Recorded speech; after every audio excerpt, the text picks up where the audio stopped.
Obat kencing nanah di apotik bolehkah dibeli bebas? Ini penjelasan pentingnya.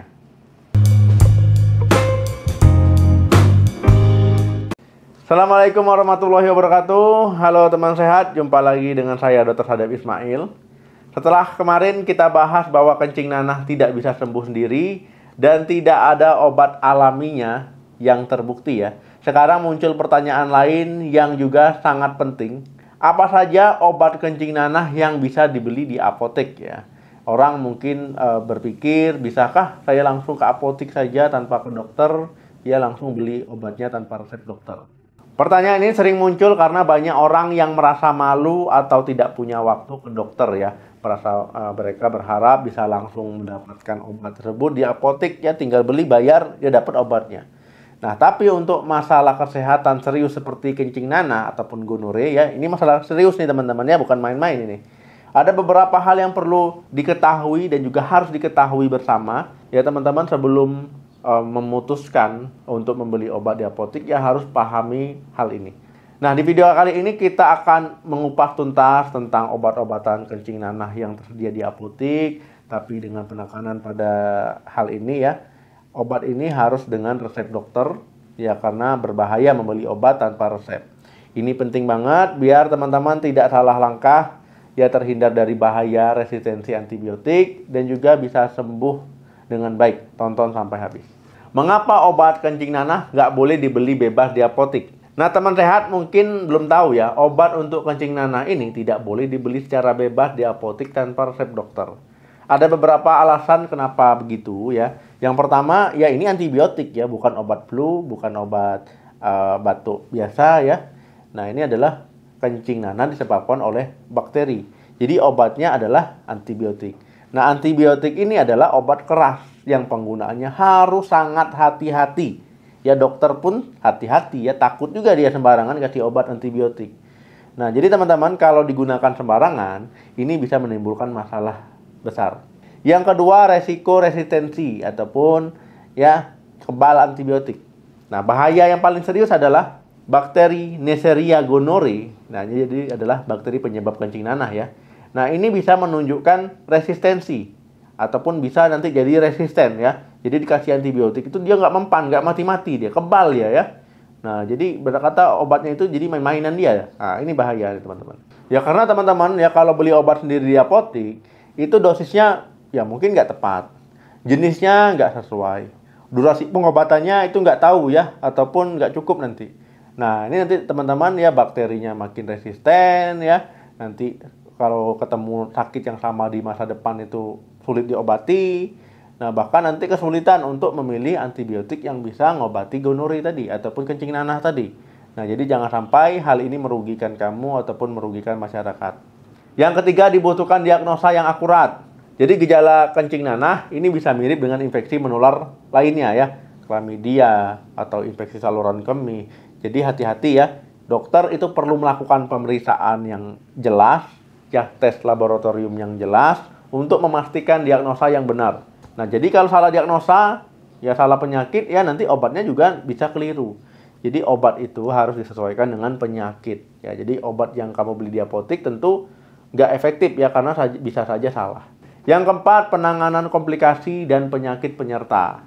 Nah, jadi kencing nanah ini seringkali datang bersamaan dengan infeksi menular lainnya seperti chlamydia. Nah, dokter ini akan memberikan kombinasi antibiotik yang tepat untuk mengobati keduanya. Kalau seandainya kena dua penyakit ya. Nah, ada komplikasi misalkan peradangan pada organ reproduksi ya. Nah, ini kan membutuhkan penanganan yang lebih lanjut dan juga lebih serius. Yang kelima, pentingnya pelacakan dan pengobatan pasangan. Nah, dokter juga akan memberikan edukasi tentang pentingnya memberitahu dan memastikan pasangan seksualnya itu juga diperiksa dan juga diobati. Nah, misalkan ya cowok nih, nah ini kan ya, ini ceweknya ya, ini kena kencing nanah, nah ini diobati sembuh. Ini juga harus diobati yang ceweknya. Kalau enggak nanti berhubungan lagi ya sakit lagi. Jadi keduanya harus diobati. Ini adalah kunci untuk memutus rantai penularan dan mencegah infeksi berulang ya ataupun infeksinya terulang. Nah, ini tentu tidak bisa didapatkan kalau seandainya teman-teman membeli obat di apotek. Nah, kalau seandainya pasangannya ini dok nggak kenal gimana? Nah, ini repot teman-teman ya. Jadi pentingnya setia dengan pasangan yang sama. Nah, jadi biasanya obat apa yang diresepkan untuk kencing nanah? Nah, teman-teman ya, meskipun tidak bisa membelinya tanpa resep, ya teman-teman perlu tahu ya jenis-jenis antibiotik yang umumnya diresepkan oleh dokter untuk kencing nanah. Yang pertama itu ceftriaxone. Nah, ini biasanya disuntik ya. Nah, jadi antibiotik yang sering direkomendasikan dan juga efektif untuk gonore kencing nanah itu biasanya diberikan dalam bentuk suntikan dosis tunggal di bokong ya atau lengan. Nah, karena resistensinya yang semakin meningkat, ceftriaxone ini menjadi pilihan utama. Yang kedua, azithromycin. Ini diminum. Jadi, diberikan biasanya bersamaan dengan suntikan ceftriaxone. Jadi, azithromycin ini adalah antibiotik oral yang juga efektif untuk melawan gonore dan digunakan untuk mengobati infeksi chlamydia. Nah, ini sering terjadi ya bersamaan dengan gonore. Biasanya diminum dalam dosis tunggal atau dalam pemberian beberapa hari tergantung ya nanti dokternya.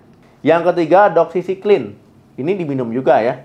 Kadang digunakan sebagai alternatif dari azithromycin, terutama jika ada dugaan chlamydia juga. Nah, penting teman-teman ya, dosis dan kombinasi obat ini tentu tidak bisa ya orang-orang awam ya. Itu tentu dokter yang menyesuaikan ya, kira-kira perlu nggak nih pasiennya. Kira-kira cukup ini aja. Nah, itu dokter.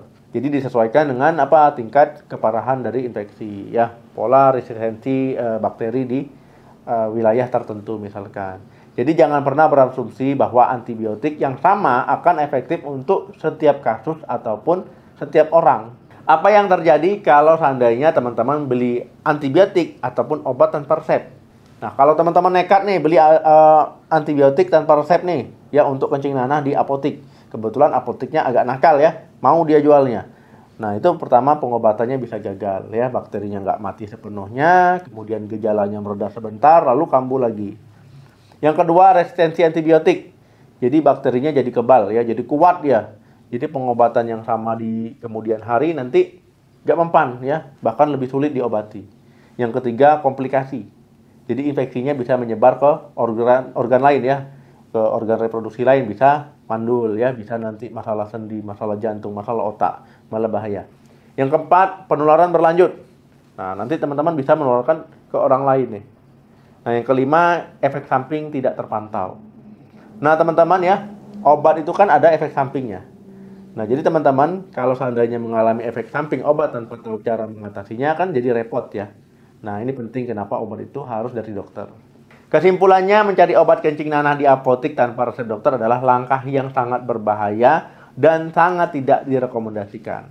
Nah, pengobatan kencing nanah harus melalui diagnosa yang tepat ya, resep dokter yang jelas ya, kemudian pemeriksaan yang jelas. Jangan biarkan rasa malu atau ketidaktahuan membahayakan kesehatan ya. Kadang orang sudah datang ke dokter konsultasi, ini ada berhubungan seksual dengan lawan jenis yang tidak jelas misalkan gitu ya. Enggak, ini saya bukan karena berhubungan seksual, Dok. Saya kemarin ini saja mungkin nggak ganti celana dalam. Itu nggak mungkin ya. Jadi kebanyakan orang itu cenderung berbohong ketika ke dokter. Ini padahal salah. Kalau seandainya berbohong, dokter nanti bisa salah diagnosa. Makanya penting jujur ya. Ya, Dok, kemarin saya jajan dengan pekerja seks komersial. Nggak sengaja, Dok, hilap misalkan ya.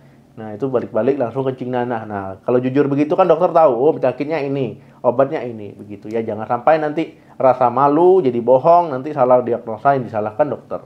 Nah, semoga penjelasan ini sangat jelas. Semoga video ini bermanfaat dan menambah wawasan. Jangan lupa di like ya, di share, dan juga subscribe channel ini untuk informasi kesehatan lainnya. Terima kasih yang sudah nonton sampai habis. Jaga kesehatan selalu ya, salam sehat, sampai jumpa.